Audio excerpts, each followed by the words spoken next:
नमस्कार, मैं हूं शम्स ताहिर खान और आप देख रहे हैं वारदात। नए साल से ठीक एक दिन पहले 5 आतंकवादी पंजाब में गुरदासपुर के करीब भारत पाक सीमा से बड़ी खामोशी से भारत में दाखिल होते हैं। इसके बाद पूरे 2 दिन तक गायब हो जाते हैं। फिर नए साल के ठीक एक दिन बाद रात के अंधेरे में अचानक वो बाहर निकलते हैं और पठानकोट का एयरफोर्स स्टेशन गोलियों से गूंज उठता है। करीब 8 घंटे बाद जब गोलियों की आवाज़ खामोश होती है, तब पता चलता है कि आतंकवादी कितने खतरनाक इरादे के साथ एयरफोर्स स्टेशन में घुसे थे। जैसा संदेह जताया जा रहा था, वैसी ही खबर अब निकल कर आ रही है।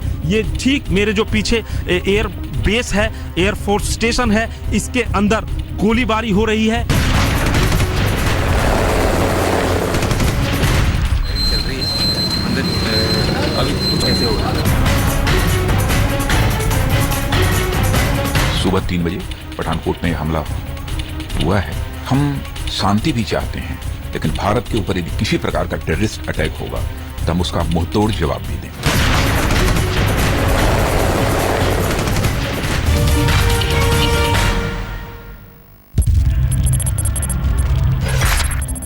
दिसंबर 2015, भारत पाक सीमा, गुरदासपुर, पंजाब।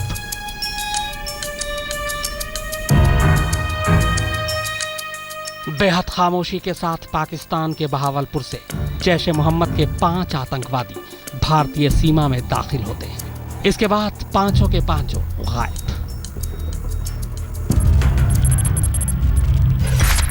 एयरफोर्स स्टेशन पठानकोट पाकिस्तानी सीमा से सिर्फ 30 किलोमीटर दूर। सुरक्षा के लिहाज से बेहद अहम पठानकोट एयरबेस वो जगह है जिसने पाकिस्तान के खिलाफ 65 और 71 की लड़ाई में हवाई हमले में जबरदस्त भूमिका निभाई थी। इस एयरफोर्स स्टेशन में फाइटर प्लेन MiG-21 का बेस भी है।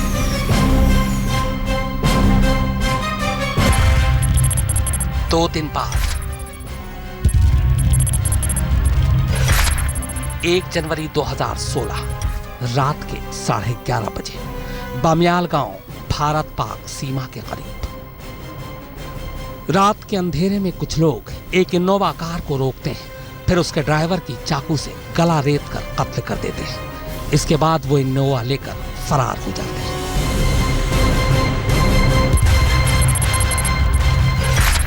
एक जनवरी 2016 रात के करीब 11:15 बजे बामियाल गांव से कुछ किलोमीटर दूर गुरदासपुर के एसपी समिंदर सिंह अपने दोस्त राजेश शर्मा के साथ नए साल की किसी पार्टी से वापस घर लौट रहे थे। तभी रास्ते में अचानक उसी इनोवा में सवार आर्मी की वर्दी में कुछ लोग एसपी की नीली बत्ती वाली जाइलो कार रुकवाते हैं। कार रुकते ही इनोवा में सवार लोग एसपी और उसके दोस्त राजेश शर्मा को गाड़ी से जबरन बाहर निकाल लेते हैं। इसके बाद वो राजेश को चाकू से जख्मी कर उसका मोबाइल फोन छीन लेते हैं। फिर दोनों को पास के ही एक खेत में फेंककर एसपी की गाड़ी लेकर फरार हो जाते हैं। 2 जनवरी 2016 रात के करीब 12:05 पठानकोट, पंजाब। हमलावरों के भाग जाने के बाद एसपी समिंदर सिंह पठानकोट पुलिस को फोन कर सूचना देते हैं। वो बताते हैं कि सेना की वर्दी में 4 से 6 लोगों ने उनकी गाड़ी छीन ली, उनके दोस्त को चाकू से मारा और उसका मोबाइल भी छीन कर ले गए। 2 जनवरी 2016 रात 12:10 पठानकोट, पंजाब। पठानकोट के करीब से ही एक फोन कॉल पाकिस्तान जाता है। कॉल एसपी समिंदर सिंह के दोस्त राजेश शर्मा के उसी छीने गए फोन से किया गया था। 2 जनवरी 2016 रात के 12:15 बजे पठानकोट, पंजाब। एसपी की शिकायत के फौरन बाद से ही उनके दोस्त राजेश शर्मा का फोन इंटरसेप्ट हो रहा था। पाकिस्तान कॉल जाते ही फौरन पुलिस और सुरक्षा एजेंसियों के कान खड़े हो गए। 2 जनवरी 2016 रात के करीब 12:30 बजे एयरफोर्स स्टेशन के करीब कथरौल गांव, पठानकोट, पंजाब। पुलिस को अचानक खबर मिलती है कि गुरदासपुर के एसपी की कार एयरफोर्स स्टेशन के करीब कथरोल गांव में लावारिस खड़ी। पुलिस जब वहां पहुंची तो देखा कि एसपी की कार के साथ साथ वहां एक इनोवा गाड़ी भी है। जांच में पता चला कि दोनों गाड़ियों में तेल फुल है, यानी गाड़ी छीनने के बाद उसे ज्यादा नहीं चलाया गया था।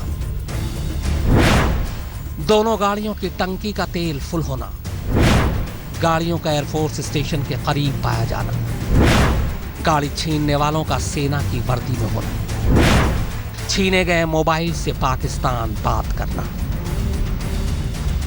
ये वो चीजें थी जिसने फौरन पठानकोट से लेकर दिल्ली तक को अलर्ट कर दिया। इसी के बाद सेना ने पुलिस की मदद से फौरन एयरफोर्स स्टेशन के उसी करीबी गांव कथरोल में सर्च ऑपरेशन शुरू कर दिया। घर घर जाकर तलाशी ली गई, मगर गाड़ी छीनने वाले वो अजनबी कहीं नहीं मिले। करीब 2.5 घंटे बाद 2 जनवरी 2016 तड़के 3:05 एयरफोर्स स्टेशन पठानकोट। सेना की वर्दी में आतंकवादी एयरफोर्स स्टेशन की दीवार फांदकर किसी तरह एयरबेस के अंदर गेट तक पहुंच जाते हैं। इसके बाद अंदर से पहली बार फायरिंग और हथगोले की आवाज सुनाई देती है।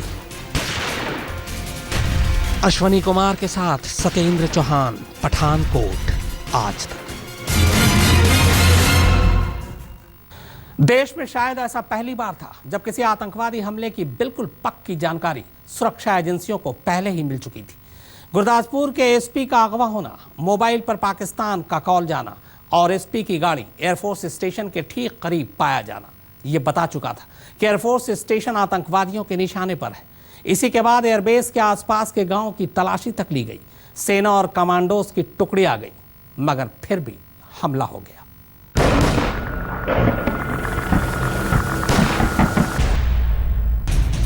वायुसेना के लड़ाकू विमान MiG-21, Tyson, Mi-25, Mi-35 attack helicopter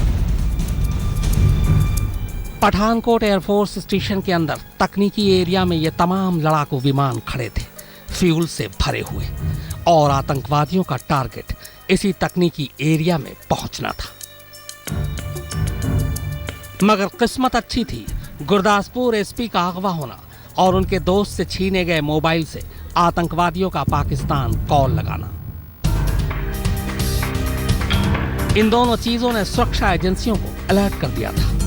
air force station के करीब ही एसपी की कार की बरामदगी के बाद 1 जनवरी यानी शुक्रवार की रात को ही डेफिनेट अलर्ट जारी करते हुए सेना के स्पेशल फोर्स के 2 कॉलम यानी 150 जवान आनन फानन में एयरफोर्स स्टेशन के अंदर तैनात कर दिए गए थे। इतना ही नहीं, वायुसेना के गरुड़ कमांडोज की भी तैनाती की गई थी। लेकिन इसके बावजूद आतंकवादी सुरक्षा का पहला घेरा तोड़ने में कामयाब रहे। वो जंगल के पीछे के रास्ते से दीवार फांदकर गेट तक जा पहुंचे। गेट पर डीएससी जवान तैनात थे। आतंकवादियों ने सबसे पहले उन्हीं पर गोलियां बरसाई। इसमें डीएससी के 2 जवान शहीद हो गए। अब आतंकवादी रात के अंधेरे में गोलियां चलाते और हैंड ग्रेनेड फेंकते हुए किसी तरह एयरफोर्स स्टेशन के तकनीकी एरिया में पहुंचना चाहते थे, जहां तमाम लड़ाकू विमान खड़े थे। मगर फायरिंग की आवाज से एयरबेस में तैनात सेना के जवान और कमांडोज अलर्ट हो गए। इसी के बाद अब दोनों तरफ से गोलीबारी शुरू हुई। वक्त बीतता जा रहा था, पर एनकाउंटर जारी था। सेना और कमांडोज की कोशिश थी कि वो आतंकवादियों को किसी तरह एक कोने में फंसा कर रखे। तकनीकी एरिया पूरी तरह से सुरक्षा घेरे में था। आखिरकार करीब 5 घंटे की गोलीबारी के बाद पहले 2 आतंकवादी को ढेर कर दिया गया। तब सुबह के 8 बजे थे। मगर बाकी के आतंकवादी अब भी लगातार गोलियों के साथ साथ हथगोले बरसा रहे थे। पर अब दिन का उजाला था। हेलीकॉप्टर की मदद से भी बेस के अंदर आतंकवादियों को और मुठभेड़ चली। सुबह 11:30 बजते बाकी के आतंकवादी भी ढेर कर दिए गए। मगर इस दौरान सेना के गरुड़ का एक कमांडो भी आतंकवादियों की गोलियों से शहीद हो गया।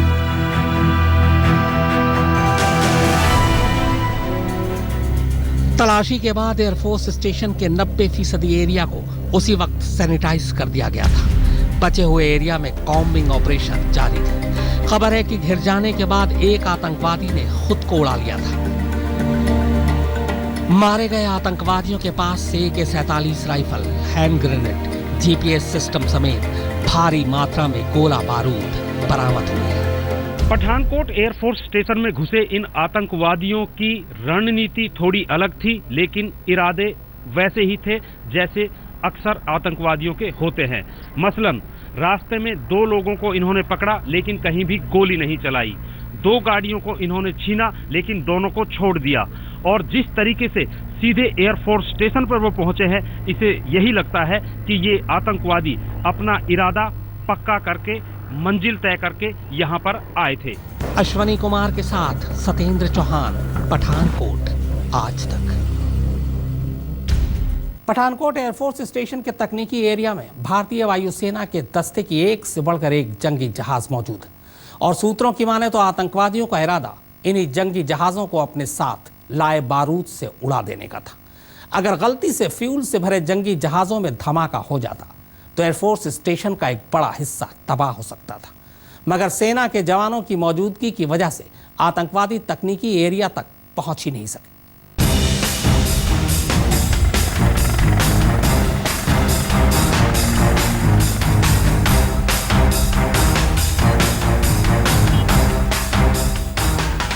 एयरफोर्स स्टेशन के अंदर बड़े धमाके की थी साजिश। लड़ाकू विमानों को बारूद से उड़ाना चाहते थे आतंकवादी। आतंकवादियों के पास थी भारी मात्रा में गोला बारूद, मगर एक फोन कॉल ने आतंकवादियों की साजिश की नाकाम।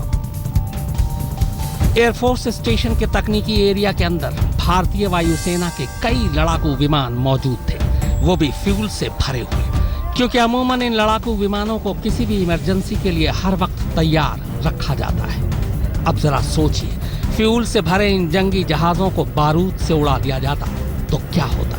जाहिर है एयरफोर्स स्टेशन का एक बड़ा हिस्सा उड़ सकता था। आतंकवादियों का इरादा यही था।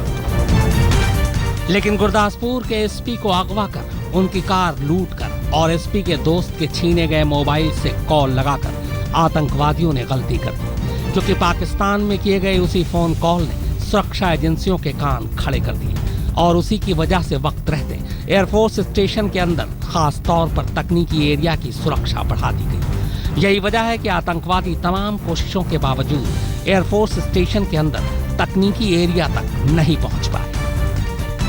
सूत्रों के मुताबिक एयरफोर्स स्टेशन पर हमले को अंजाम देने वाले आतंकवादी पाकिस्तान के बहावलपुर से ट्रेनिंग लेकर आए थे। इन आतंकवादियों का ताल्लुक जैश के संगठन अल रहमान ट्रस्ट से है। सूत्रों के मुताबिक इन आतंकवादियों के हैंडलर मौलाना अशफाक अहमद और हाजी अब्दुल शकूर हैं, जिनसे ये लगातार फोन पर बात कर रहे थे। कहते हैं कि इस हमले के लिए आतंकवादी पिछले 6 महीने से बहावलपुर में ट्रेनिंग ले रहे थे। वैसे पठानकोट हमले का कनेक्शन हाल फिलहाल के कई वाक्यों से भी जुड़ता दिख रहा है। फिर चाहे वो सनसनीखेज अंदाज में गुरदासपुर के एसपी का अगवा हो, जासूसी के इल्जाम में पकड़े गए एयरमैन रंजीत का खुलासा, या फिर बीएसएफ के हेड कांस्टेबल का जासूसी कांड। दरअसल नवंबर के बाद से एक एक कर जिस तरह से खुलासे होते गए, उससे साफ हो गया था कि आतंकवादियों के निशाने पर क्या है। 28 दिसंबर को पकड़े गए आईएसआई मॉड्यूल रंजीत केके की गिरफ्तारी से भी पठानकोट की तरह हमले का अंदेशा हो चुका था। रंजीत केके एयरफोर्स में एयरमैन के पद पर तैनात था। उसकी पोस्टिंग पंजाब के ही भटिंडा एयरबेस पर थी। रंजीत की पुलिस हिरासत अब खत्म हो रही है। उम्मीद है कि पठानकोट हमले को लेकर पुलिस उससे पूछताछ करेगी। सूत्रों के मुताबिक रंजीत सोशल नेटवर्किंग साइट पर हनी ट्रैप का शिकार हुआ। लंदन की पत्रकार बनकर आईएसआई की एजेंट उससे अहम जानकारी ले रही थी। सूत्रों की माने तो रंजीत से दामिनी मैकनॉट नाम की लड़की ने भटिंडा, जैसलमेर और श्रीनगर में एयरफोर्स बेस की जानकारी मांगी। पुलिस जांच में पाया गया कि इस नाम के फेसबुक अकाउंट फर्जी है। नवंबर में पकड़े गए आईएसआई मॉड्यूल से भी आतंकवादियों की हरकतों की भनक लग चुकी थी। जम्मू से पकड़े गए बीएसएफ के हेड कांस्टेबल पर इल्जाम है कि वो जम्मू और श्रीनगर एयरबेस की जानकारी पाकिस्तानी खुफिया एजेंसी आईएसआई को लीक कर रहा था। मगर पठानकोट एयरफोर्स स्टेशन पर हुआ यह हमला सवाल भी खड़े करता है कि जब 1 जनवरी की रात को ही साफ हो गया था कि यहाँ हमला हो सकता है, तब भी आतंकवादी एयरबेस के अंदर तक दाखिल होने में कैसे कामयाब हो गए, जबकि इसी हमले के मद्देनजर एयरफोर्स स्टेशन में सेना और गरुड़ कमांडोज तक को तैनात किया जा चुका था। सत्येंद्र चौहान के साथ अश्वनी कुमार, पठानकोट, आज तक। आखिरकार आतंकवादियों ने पठानकोट के एयरफोर्स स्टेशन को ही हमले के लिए क्यों चुना? तो ये जानने के लिए यह समझना जरूरी है कि आखिर इस एयरबेस की अहमियत है क्या। दरअसल पठानकोट एयरफोर्स स्टेशन से जंगी जहाज उड़ान भरने के बाद मिनटों में पाकिस्तान के कई शहरों पर हमला बोल सकते हैं। इस एयरबेस पर भारतीय वायुसेना का 108वां स्क्वाड्रन तैनात है।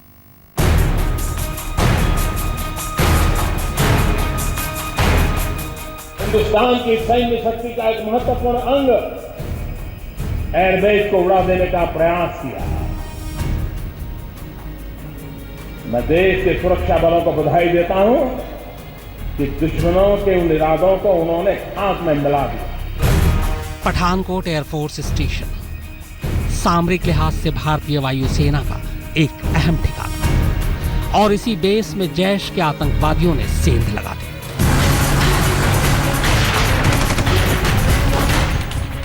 लेकिन इससे पहले कि वो अपने नापाक मंसूबों में कामयाब हो पाते, सेना के जवानों ने एक बड़ा हादसा होने से बचा लिया। पठानकोट एयरफोर्स स्टेशन भारत पाक सीमा से महज 30 किलोमीटर की दूरी पर है, और शायद यही वजह है कि पाकिस्तान से ट्रेनिंग लेकर आने वाले आतंकवादियों की नजर इस बेस पर हमेशा लगी रहती है, और वो यहाँ हमेशा किसी बड़ी वारदात को अंजाम देने की फिराक में रहते हैं। दरअसल यहाँ पर भारतीय वायुसेना का 108वां स्क्वाड्रन तैनात है। भारत पाक सीमा पर बने इस बेस पर सबसे ज्यादा MiG-21 है। इसके अलावा इस एयरबेस पर वायुसेना के दूसरे लड़ाकू विमान बाइसन, Mi-25, Mi-35 और अटैक हेलीकॉप्टर भी मौजूद है। इस बेस से भारतीय वायुसेना पूरे पंजाब के साथ साथ जम्मू कश्मीर और हिमाचल प्रदेश से लगती पाकिस्तान की सीमा पर भी नजर रखती है। वैसे आपको बता दें कि जुलाई 2015 में गुरदासपुर में जिस जगह पाकिस्तानी आतंकवादियों ने हमला किया था, वो इस एयरफोर्स बेस से महज 50 किलोमीटर की दूरी पर है। 1965 में पाकिस्तान से हुई जंग के दौरान भी भारतीय वायुसेना ने पठानकोट बेस से ही दुश्मनों को मुंह तोड़ जवाब दिया था। इसके बाद ही खेमकरन की लड़ाई में दुश्मन सेना के पांव उखड़ गए और पाकिस्तानी सेना को हथियार डालने पड़े थे। भारत पाक सीमा के पास बने पठानकोट एयरफोर्स स्टेशन की अहमियत का अंदाजा इस बात से भी लगाया जा सकता है कि जंग के हालात में इस बेस से भारतीय वायुसेना के जंगी जहाज पाकिस्तान के कई ठिकानों तक मिनटों में पहुंचकर उन्हें नेस्तो नाबूद कर सकते हैं। और शायद यही वजह है कि पिछले कुछ वक्त से यह एयरफोर्स बेस आतंकवादियों के टारगेट पर है। मनजीत सिंह नेगी और सत्येंद्र चौहान के साथ आज तक ब्यूरो।